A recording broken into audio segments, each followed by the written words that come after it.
Значи той, които ви показвам сега, са пластините от хром никел, нержавейка. В моя случай са 5. Тия двете крайните са отрицателни.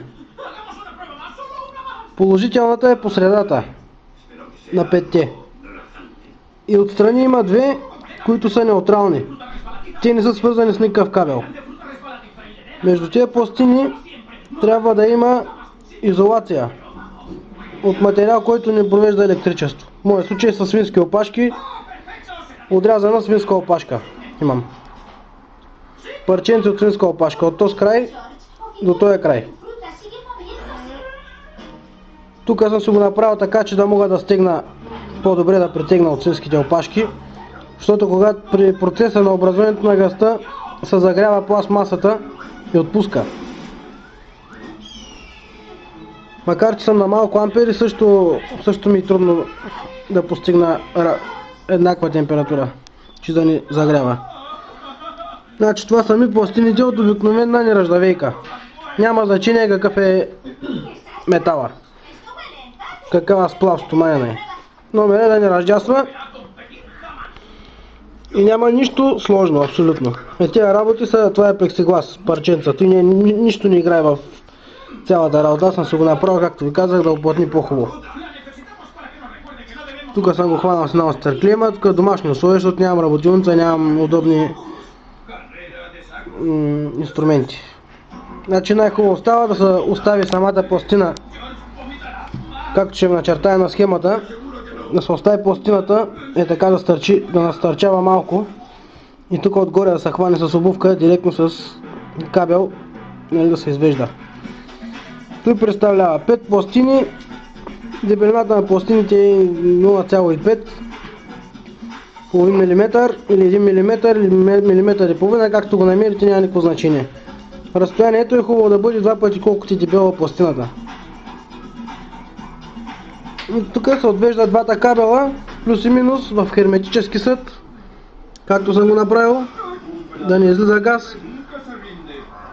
В процеса се образуват мехурчета и тук е тая купичка пластмасова, нищо сложно не. И през тая тръба излиза газта.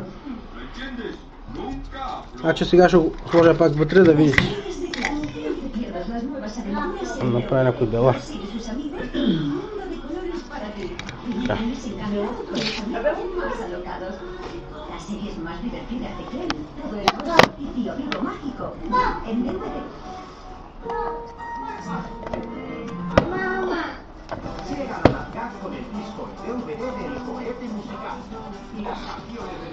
Така, това представлява затворено херметически.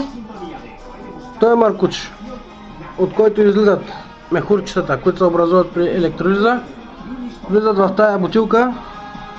Няма смисъл да е чак додолу, достатъчно са 7, 8, 10 см. При процеса от тук излизат мехурчета. По този начин се пречиства газта. И ако има водна пара от нагряването при процеса, ако има много ампери, водната пара се отбива във водата и излиза само водорода, който по себе си хванат. Ето виждате, единия маркуч влиза, в моя случай по-тънкият маркуч влиза и по-дебелия излиза, е хванат само отгоре, до тук влиза да може да лови водорода и го изпраща вече по системата към, в моя случай, дето съм си направил горелката. Задължително на края на маркуча трябва да се направи система да не връща изкритие. Там ще ви напиша от какво да я направите после тази система. И тук накрая може да слагате вече каквото си поискате. И билото оксижен, билото накрайник само за горелка, да изкарвате пламък, да загрявате вода. И в случая, в който се използва за колата, се слага тази система за изкритие, която ни връща искрата и пламъка назад. И този край на маркуча се мушка директно в филтъра на колата, въздушния филтър на колата. Никакви други неща не са.